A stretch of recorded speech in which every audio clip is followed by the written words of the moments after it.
Olá pessoal, boa noite, tudo bem com todos vocês? Meu nome é Vitor e eu estou aqui para conversar com vocês sobre conexão e continência no processo penal. Pessoal, esse vídeo foi um pedido de uma pessoa da minha sala de aula. Ele falou assim: Vitor, me ajuda, pode ser por vídeo, por áudio, por texto, então eu preferia gravar um vídeo e compartilhar com todos vocês. Além desse vídeo, eu acabei fazendo um mapa mental. Esse mapa mental vai ficar disponível para quem quiser. Basta você me pedir lá no meu direct e eu envio esse mapa mental sobre conexão e continência. Durante as minhas pesquisas, eu encontrei um conceito muito interessante sobre conexão. O que acontece? Fernando Tourinho Filho dizia pra gente que a conexão ocorre quando há um vínculo entre dois ou mais delitos e que é mais conveniente que esses processos corram juntos. Por que é melhor que esses processos corram juntos? Pelo princípio da duração razoável do processo, economia processual e para evitar, por exemplo, decisões conflitantes. E aí, o que acontece? O doutrinador divide isso para a gente em conexão intersubjetiva e conexão objetiva.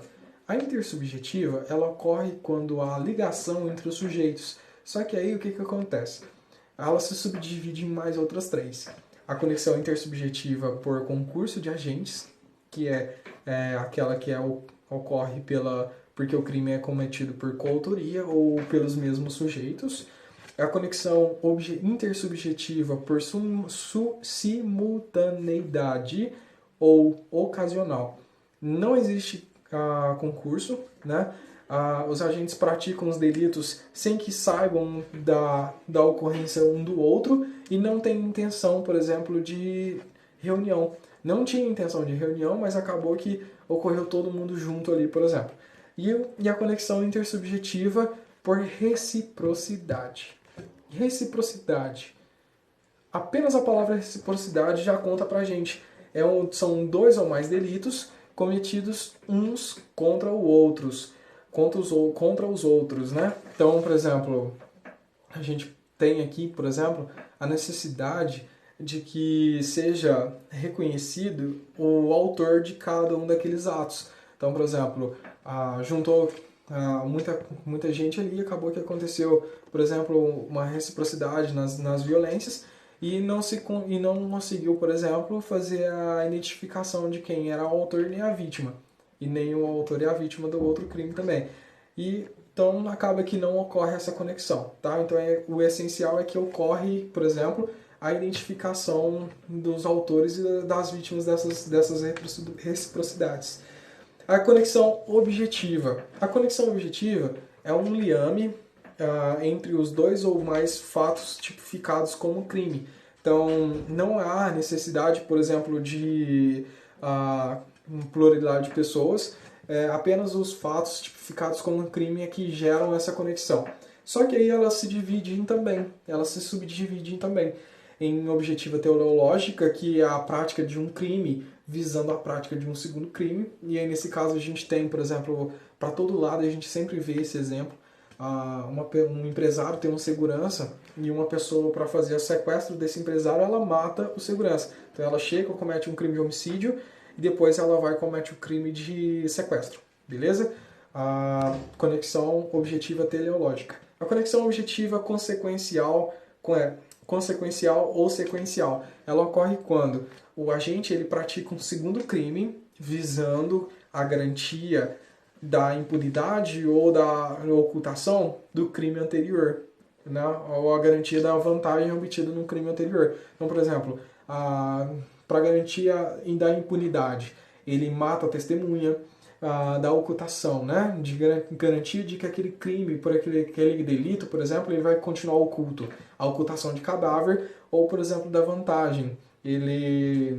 Da vantagem, ele, por exemplo, ele mata alguém para continuar, né, recebendo aquele dinheiro.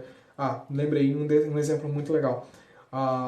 Comete um crime com concurso de agentes e ele vai e mata o comparsa dele para garantir que ele fica com o dinheiro todo. É um exemplo da consequencial ou sequencial. E a conexão objetiva instrumental ou probatória ou instrutória.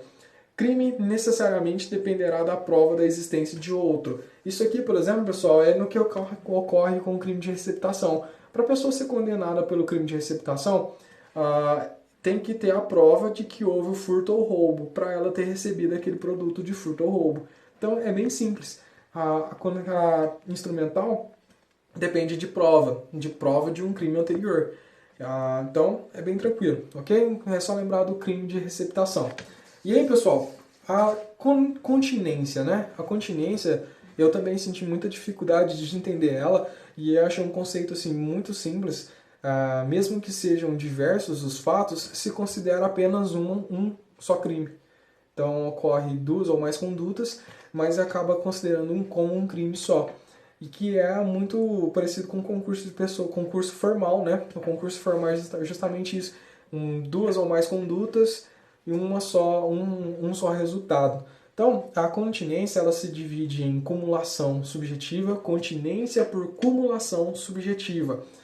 É o concurso de pessoas, né? Todos eles acabam se reunindo para conseguir o acometimento de um resultado, um crime, ok? E a continência por cumulação objetiva, que é o concurso formal.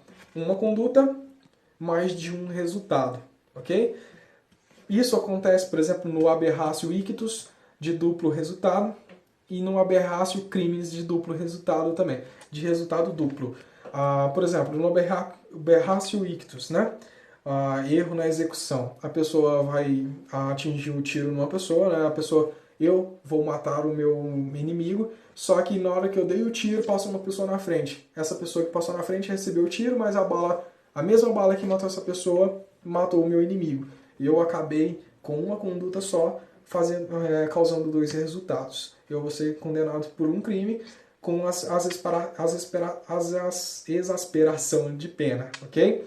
E o aberratio criminis, né? Eu tento, por exemplo, jogar uma pedra na janela, e na hora que a pedra vai bater na janela, ela volta e cai em cima da cabeça de uma pessoa, por exemplo. Resultado duplo. É a mesma coisa, ok, pessoal? Então, isso é continência e conexão. E se você quiser o meu mapa mental, basta me chamar no direct e eu passo isso para vocês, ok, pessoal? Muito obrigado e uma ótima noite.